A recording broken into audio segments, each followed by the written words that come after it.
Hello and welcome to the Hero Live Show. This is Paulie, and today we have a wonderful guest, a mother and a breathwork specialist who has chosen to really devote her life to being able to give some incredible tools, but also to be able to hold the space for so many people in the health and wellness space. Tiffany, I want to thank you so much for coming on the show. Welcome. Thank you so much for having me. I'm really honored to be here, and I really appreciate this platform. Really. Thank you. No, thank you very much. Just before we pressed record, when we were off air, we were diving straight into what feels to be a very aligned philosophy on wellness and life and parenting. I'd love to hear a little bit about what inspired you to step into the breath space and why it's so important to you. Yeah, absolutely. So my daughter is 5.5 now. And after I had her, after I had her, it really became abundantly clear how much is missing for moms and parents alike out there, in this go sort of space. And, after having my daughter, before I had her, I really sat down and thought about my values and the values I wanted to share with my daughter, because I don't believe that we can make them do or be anything, but we can certainly model for them and hope that that gets picked up by them, And it's something as simple as like putting the grocery cart away instead of just leaving it where another car could run into it, right? Like just taking these extra measures. So having her really did make me a better person because I cared how I showed up for her. And then when she was about 2, I went through a divorce, and it was really at that time where I was like, I need to, who was that person that was showing up in that marriage and, for my daughter, and how do I not do that again? And so, through, of course, there's so many different modalities out there, but I really gravitated towards the breath. And so I had done CrossFit, and my CrossFit coach, this was right before I was about, trying to get pregnant. And he started with some Wim Hof stuff. And I was like, well, this is great. I'm really going to do that. But you really shouldn't do breath work when you're trying to get pregnant or pregnant. Right. And so I said, okay, well, not now, but it will come. Right. And so I gravitated towards Wim Hof because it helped me step outside of myself. It felt like I was stepping outside of myself, but truly what I was doing was actually stepping into myself. Mm. And so as I was doing the Wim Hof for, probably about 2 weeks, I was curious because I was like, I keep doing this from my nose, but it's as if everyone is doing it from their mouth. And so I posted a question in the Facebook group, like, where should we be breathing from? And someone posted back a link to this book, and it's called The Oxygen Advantage by Patrick McEwen. And I read it, and I was like, oh, people need to know this. Like, this can help every single person, because every single person is breathing. And it's so fundamental to our existence. But just because we're doing it, it doesn't mean that we're doing it to our greatest advantage and maximizing our truest potential. It's you've touched on so many important points there, and Patrick McEwen is someone that I'm familiar with, and he's got some incredible teachings and techniques, as well as Wim Hof, who I had the pleasure of going on retreat with for about 10 days and being in his company, and even having the pleasure of interviewing him as well. So I'll have to send you that link. And he's an inspiring man, and really learned firsthand the power that he has. But I had a conversation with a colleague of mine a little while ago now, and we were talking about what does affect. What can we touch on that can really affect your the expression of health and fitness on a daily basis? And it's like you talk about CrossFit. You can work on your power cleans or a thruster or lunges or pull up, whatever it might be. But how many times a day are you going to do these types of things? Being able to touch on something, like you said, that affects you every second of every day that you're alive, for me, has a tremendous return on investment when it comes to being able to touch your overall health. So I commend you for being able to do that. Yeah. And you know what? That's such a great point that you mentioned too, because so often, and I was one of these too, that thought, well, no, my self-care is working out. I work out. And someone said to me, well, what happens if you get hurt? That means there's just no self-care. right? And so I think often we prioritize fitness, which is a beautiful thing, that is not a discount. But again, when it goes back to that tool bag, we have to have more things within our tool bag to use. Mm-hmm. And for me to have the breath, well, it's something that I have on my person right at this very moment. Mm-hmm. And it's never going to go anywhere. Mm-hmm. And if it is, I don't need it anyways. You know what I mean? So we have this tool right on us. And as I say it, it's the remote control of your nervous system is really what it is. And so do you want your breath to work with you? Or do you want it to work against you? And that may seem like a very strong statement, but when we break down the nervous system and how we actually should be breathing, it's really not. It's really not at all. And so, you know, we have these two beautiful branches of the nervous system, the parasympathetic nervous system, which is our rest and digest, and our sympathetic nervous system, which is our fight or flight. Now, this is not to say that we should spend, you know, all of our time in the parasympathetic state. We should always be resting and digesting. No, that's not it at all. But do you have the ability to oscillate between the two appropriately? Mm. And if we break down exactly what functional breathing is breathing for your metabolic need. So if your metabolic need is to do a bunch of thrusters, can your breath match that? Mm-hmm. If your metabolic need is to be calm, does your breath match that? Mm-hmm. To sleep, does your breath match that? And so on. And so that's really what functional breathing is all about.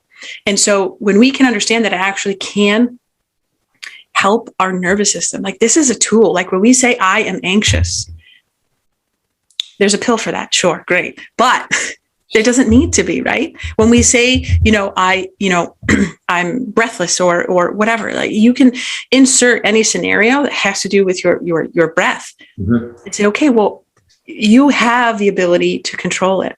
Mm-hmm. And as I say, there's only two things in this world that we can control in our lives that we can control. And this may seem like a bold statement, but I'm going to share it. And if anybody has anything to share otherwise, then please, I'm always open to learn.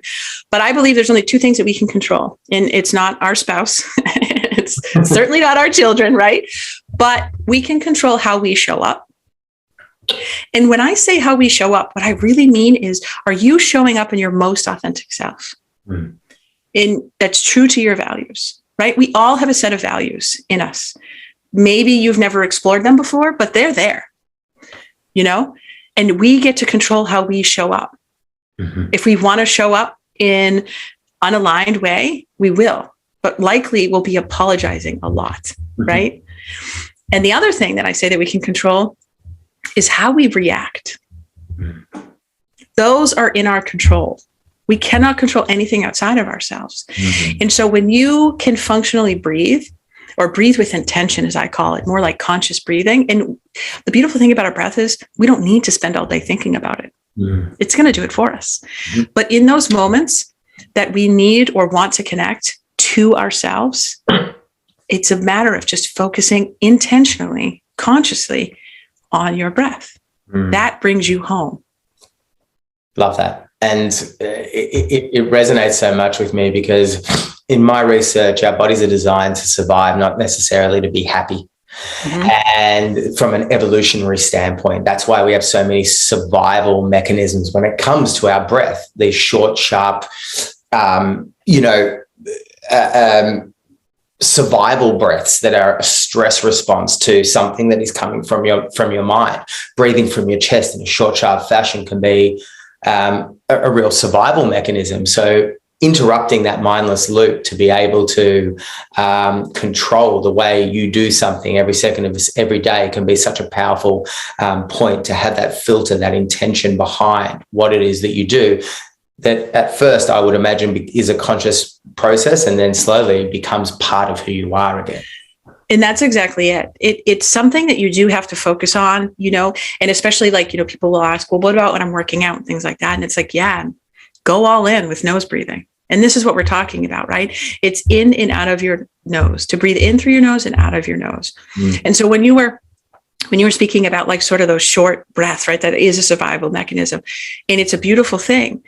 When there's something that we need to run from, right? Or when something is really, really like our bodies will, you know, adrenaline, right? They'll protect us if they need to.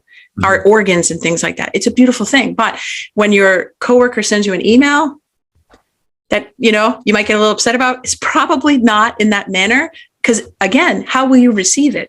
If you're breathing in and out of your mouth in a fast-paced way, it's going to stress you out. Not the words, but the fact that you're breathing will only feed into how you're feeling. And so there's magic in that when you can understand or try it on for yourself. That's just like, yeah, just shut your mouth, And that's what I say all the time. Shut your mouth. I'm going to get a t-shirt, shut your mouth and breathe. But it's so fundamental because again, it goes exactly to what I was talking about, how we show up and how we react. Both of those things. It has everything to do with our breath, because when we can return home, again, we can check in with ourselves. Is this in alignment with myself? It's like, we're parents. You're sitting down to the dinner table and your child doesn't want to eat what you've prepared. That's annoying, right? It's annoying. But they're autonomous little beings themselves. And we want to foster that. And so we have our own ways of dealing with that. But how am I going to react to that situation? How am I showing up? Right? And that has everything to do, especially when we talk about parenting, because how often is it far easier to spread our sort of emotional scale onto our children, right? It's so easy and it's not their fault. We've all done it. We've all had to apologize to our children, But again, how are you showing up? And how are you showing up for them? 100%. And, so often I like to look at the way people learn. Sometimes people learn from the top down and others learn from the bottom up. And breath is a wonderful mechanism to be able to consciously inject a practice that you can step into your body, and it has a calming effect on your mind and as you said, your nervous system. And it allows you, it almost creates space, in my experience, to be able to really open the doors to intention and to be able to really see how you are reacting or responding to a particular situation. So I'd love to get kind of, if you don't mind, roll up our sleeves a little bit and get kind of practical about how you found certain breath works to be beneficial, what some takeaways you might have to be able to impart on the people listening to this as well. Yeah, absolutely. And it's such a great point when we talk about, again, showing up, because what I found is when we have that pause, again, it feeds right into how we react. So if somebody, cut you off in traffic, that person doesn't know you or care, right? They probably didn't even know they did it. But how are you going to react? And if you can take that pause and focus on your breath, guaranteed whatever you were feeling sort of just disappears, because it's just a charge, right? It's just an immediate feeling.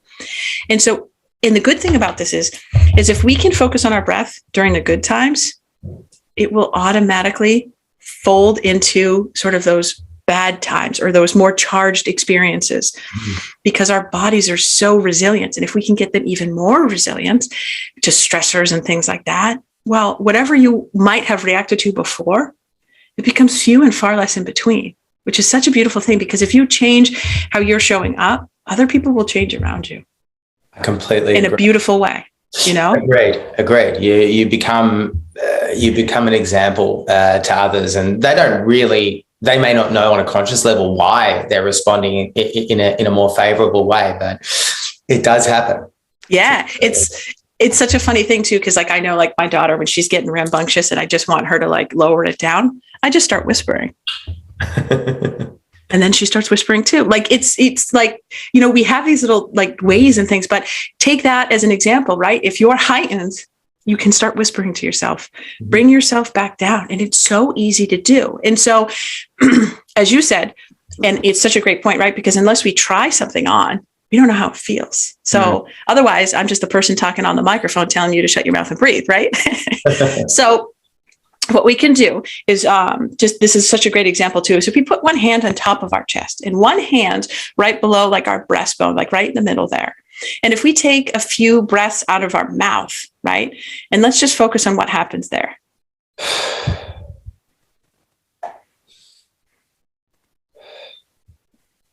And now What was your experience with that? You have your two hands there. Now, which hand were you feeling move predominantly? It's difficult for me to like. I've kind of trained myself to do more diaphragmatic, like subconsciously. Right. Okay. More of a chest breath there. I'm getting a dry mouth. Mm-hmm. Yeah. And also, I don't know if you noticed, but certainly mine were, our shoulders are moving up as we're breathing with our mouth. So we're actually out of alignment with our body from a physical standpoint, physical standpoint, our body's out of alignment because we're not supposed to breathe out of our mouth. And that's such a beautiful point to make too, is that our mouths have no function of breath. And now that seems counterintuitive because where can we breathe from? Our mouth. But again, it has no function of breath. And so now as your upper chest is moving, as you're fast breathing there, what's happening is we go back to our nervous system, we're putting ourselves in a stress state, again, from a physical standpoint, because our shoulders are shrugging. And I encourage any of the listeners to try this in front of the mirror or have, ask your spouse to do it too, so that you can physically see the changes in your body. And then now if we have our hands in the same resting positions, and now we take like 3 breaths out of our nose.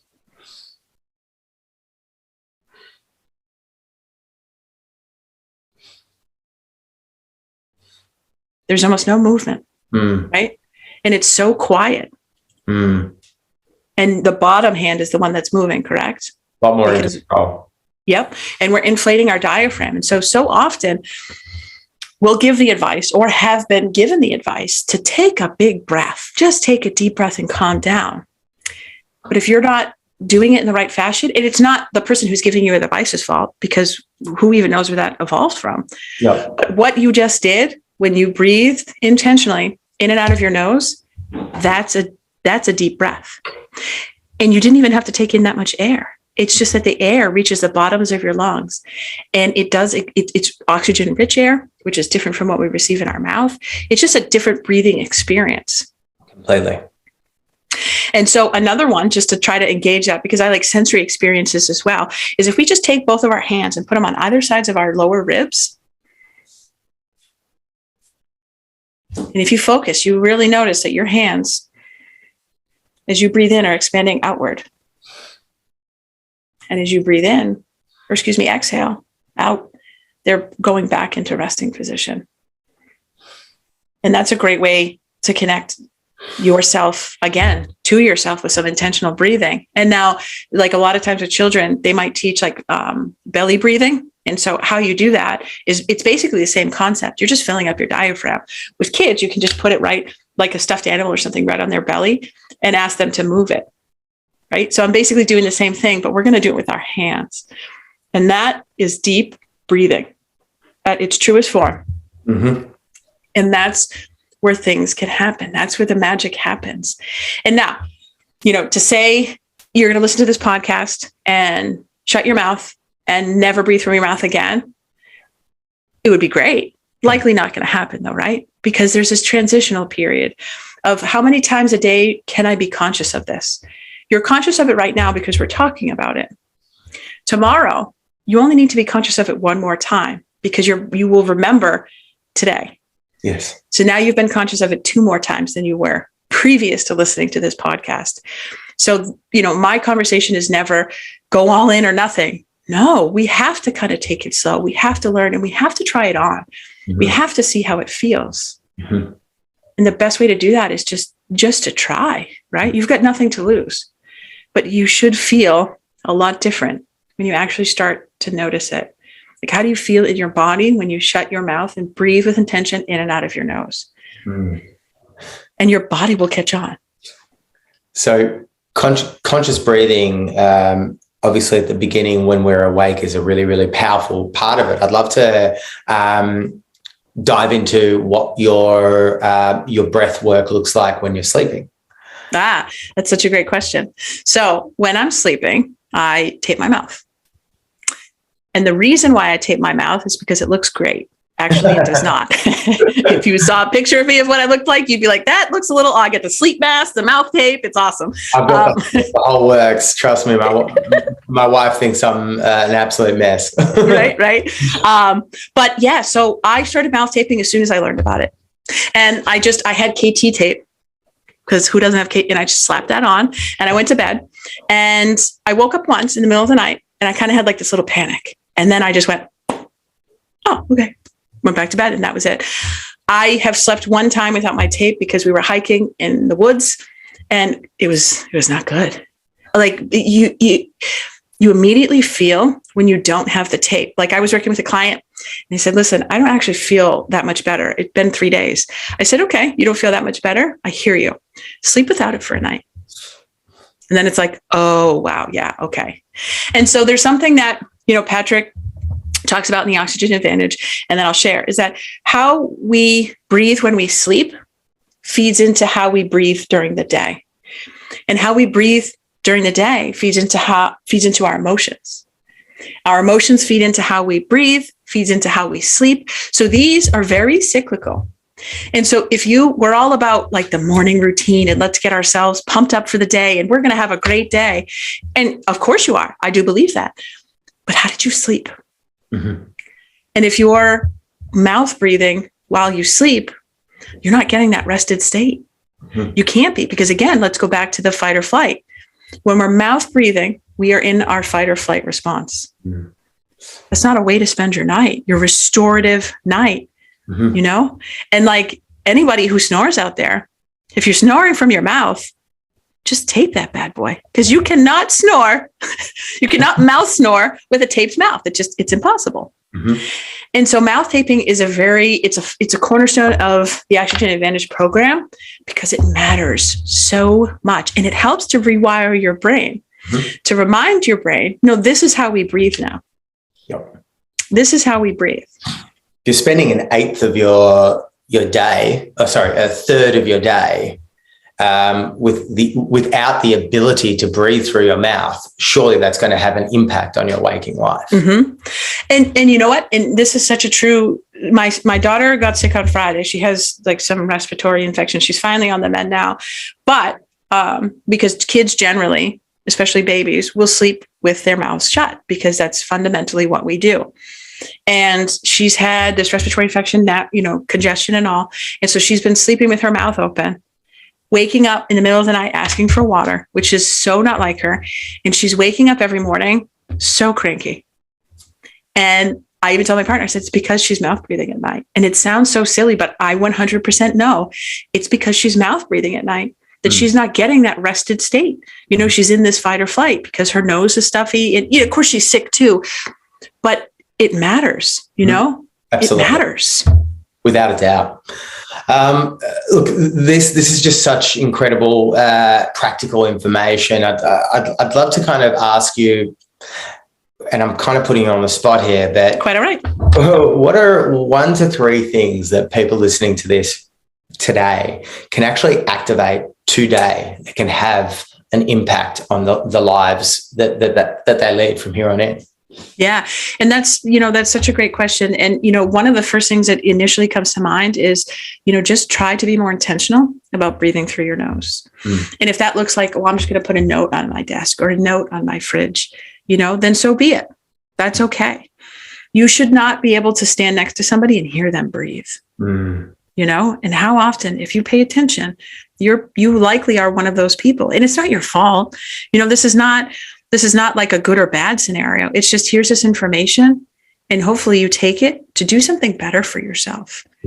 And so just become a little bit more intentional with your breath is what initially comes to mind. If that looks like putting a piece of tape over your mouth while you're sitting at the computer just to try it, and you don't have to think about it, that's great.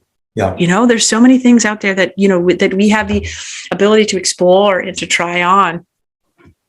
And really the second piece of that is try some breathing exercises. And now there are breathing exercises out there that I'm sure, anybody in a yoga space or things like that are accustomed to or have been familiar with.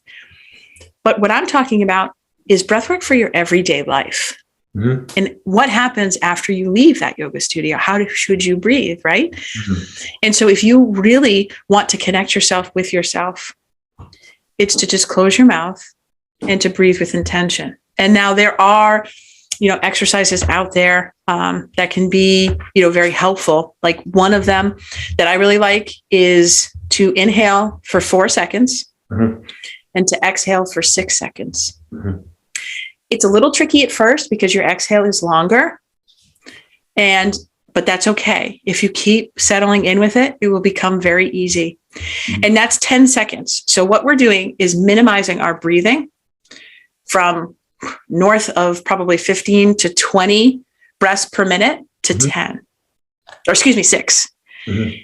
And so it can be such a powerful thing because it also helps our brain to think, okay, this is what this is what we should be doing. But if you breathe in for a count of 4 and out for a count of 6, even if you just do it for 2 minutes, the beautiful thing is nobody has to know you're doing it. You can do it while you're driving to work. You can do it while you're watching TV. You can do it before bed. I mean, there's so many places that you could implement this into your life. And that's what I say too. When we're talking about breath work, it doesn't mean, I have to spend 20 minutes a day.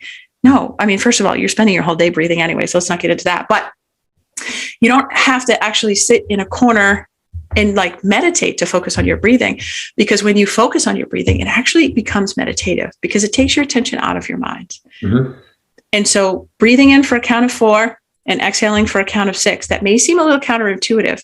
The reason we want to have a longer exhale is because as we become more easy to sustain carbon dioxide in our body, which means that we have the ability to have more carbon dioxide in our body, it actually means we're more oxygenated.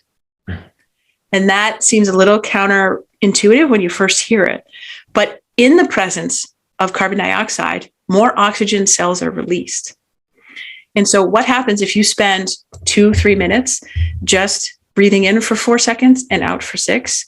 You're changing the biochemistry within your body. Mm. You're allowing for more carbon dioxide to build up into your body, which means you're more oxygenated. Yeah. And so it can be just a really powerful thing just to sit with yourself and just try some of these. And you can build them into your day, And of course, there's lots of other exercises out there. But the second thing is while you're working out, while you're walking or working out, I really encourage to because you're going to be using your breath the most there. And if you're in sport, if you're in a sport right now, perhaps it's not the time, during a game or something like that, because when we're going at about 85 to 90% of our max effort, our mouths are going to pop open anyways. That's okay. We don't need to focus on that. Yep. But as we're doing, let's say if you have a rower or a bike, try to do it without your mouth. Mm. And what will happen is you have to just check your ego. Because your ego is going to be like, yeah, actually, no, we're not going to do that. Because I can usually do that for an hour and I could only do that for 5 minutes. Yeah. But that's okay. Because I tell you what, you're getting more of a workout from your diaphragm, which is your core muscle, than doing it the other way. So, just a couple of tips there, and again, most of the time people will say, well, can I breathe in through my nose and out through my mouth? And to that, I say, well, yes, you can. But should you?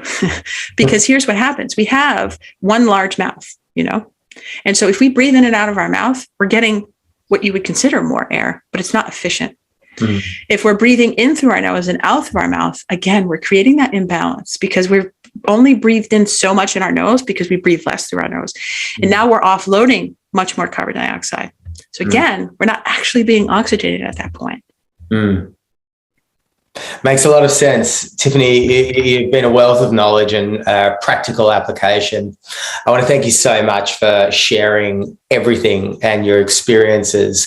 Where can the people listening to this find you, and what kind of services do you offer? Yeah, absolutely. And thank you for that. And thank you so much for having me on. This has just been such a wonderful conversation. I really enjoy it. It flowed like air coming in and out of the nose. Yeah, that's right. That's right. Good point there. So I can be found on Instagram. It's life_and_breath_. And I post a lot of stuff about breathing and all sorts of other stuff on there. And then Facebook, of course, too. So Tiffany O'Hearn is my name and it's public. And my email is tiffany@lifeandbreath.info. And I have a website coming, but I also, I host a couple of workshops. Great. One of them now I'm doing for the workplace. So it's mitigating stress in the workplace. And then I also have one-on-one clients as well. And I have 2 programs for those. One of those is Life with a part of breath. So it's life and breath. Yep. And then the other one is breath and life. So if somebody wanted to work more like on their breath, but with a piece of life. And I actually have, if you're in the United States, of course, I have a device that that we can use to help really raise your heart rate variability, which speaks to resiliency, and so on, so on, so on. So that's sort of what I got going on right now. Fantastic. Thank you so much. And if you provide those links, I'll put them in the show notes without a doubt. Absolutely. Just want to thank you again so much for jumping on. I know it's later in the evening where you are, so I want to thank you for taking time out of the family. And yeah, it's been wonderful speaking to you. Thank you so much. I really appreciate it. Thank you.